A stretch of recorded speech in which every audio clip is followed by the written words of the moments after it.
Hello বন্ধুরা, তোমরা সবাই কেমন আছো? এই ঠান্ডা ওয়েদারে আমি বানালাম মালাইকারি আর পোলাও।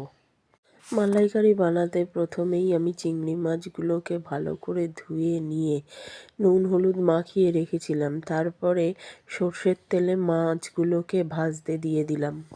মাছগুলোকে হালকা ফ্রাই করে তুলে নিয়েছি। তারপর কড়াতে যে তেলটা ছিল তাতেই গোটা গরম মশলা, জিরে, তেজপাতা, গোটা শুকনো লঙ্কা দিয়ে ফোড়ন দিয়ে দিয়েছি। তারপরেই টমেটো দিয়ে দিয়েছি। টমেটোটা গলার জন্য তাতে নুন দিয়ে চাপা দিয়ে দিয়েছি। টমেটোটা গলে এলে তাতে সেটাকে ভালো করে নাড়াচাড়া করে তাতে পেঁয়াজ বাটা দিয়ে দিয়েছি।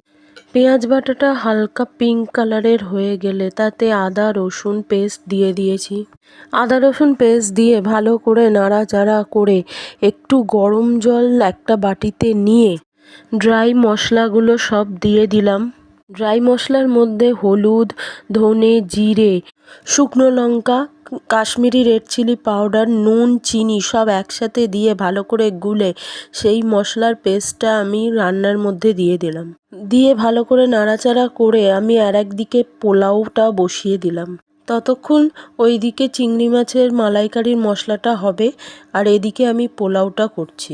প্রথমেই হাঁড়িতে আমি বেশ কিছুটা ঘি নিয়ে নিয়েছি। তাতে গোটা গরম মশলা দিয়ে দিলাম, তার সাথে তেজপাতাও দিয়ে দিলাম। আর একদিকে বাসমতি চালটা আমি ভালো করে ধুয়ে নিয়েছি। ওতে আমি 10 কাপ বাসমতি চাল নিয়েছি। চালটা ভালো করে ধুয়ে জল ঝরিয়ে তাতে একটুখানি হলুদ মিশিয়ে আমি রেখেছিলাম। আমি পোলাওতে কোনো আর্টিফিশিয়াল কালার ইউজ করি না, শুধু হলুদ ইউজ করি, তাই লাইট কালার হয়। এরপর আমি পোলাওটা হাঁড়িতে দিয়ে দিয়েছি। দিয়ে ভালো করে নাড়াচাড়া করে ড্রাই ফ্রুটস দিয়েছি। ড্রাই ফ্রুটসের মধ্যে আমি ইউজ করেছি কাজু আর কিশমিশ, আর অন্য কিছু নয়। চালটা ভালো করে নাড়াচাড়া করার পর আমি ওতে নুন চিনি সব একসাথে অ্যাড করে দিয়েছি। দিয়ে আমি জল দিয়ে দিয়েছি। চালের জলটা তোমরা তোমাদের মতো বুঝে দেবে। আমি এখানে যেহেতু 10 কাপ চাল নিয়েছি সেই জন্য আমি 20 কাপ জল দিয়েছি। চাল যা নেবে তার ডবল কোয়ান্টিটির জল দিতে হবে। লাস্টে গরম মশলা গুঁড়ো দিয়ে দিয়েছি। এরপর চাপা দিয়ে পোলাওটা হতে দেবো। আর এদিকে চিংড়ি মাছের মালাইকারির মশলাটা প্রায় তেল ছেড়ে দিয়েছে। মশলাটাকে আবারও ভালো করে নাড়াচাড়া করে একটু জল দিয়ে আবার চাপা দিয়ে হতে দিয়েছি। আর এদিকে পোলাওটা আর একবার নাড়াচাড়া করে ভালো করে দেখে নিয়ে চাপা দিয়ে দিয়েছি।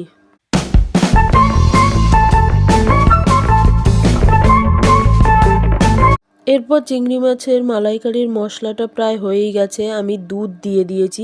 এখানে আমি নারকোলের দুধ ইউজ করিনি, আমি প্লেন ঘরের দুধ ইউজ করেছি।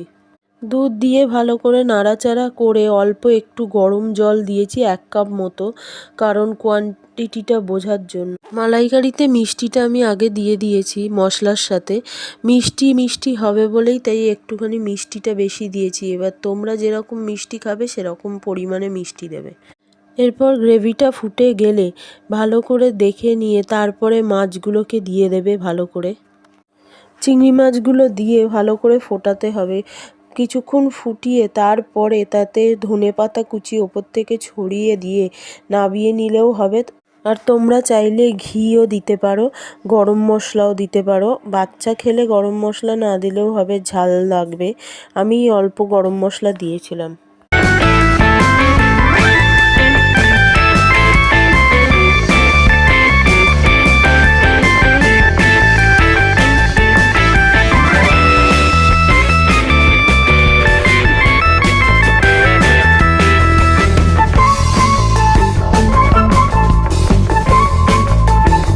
এদিকে চিংড়ি মাছের মালাইকারিও রেডি হয়ে গেছে, ওদিকে পোলাওটাও রেডি হয়ে গেছে। আমি ওর ভিডিওটা নিতে ভুলে গেছি, তাই জন্য একেবারেই দেখাচ্ছি।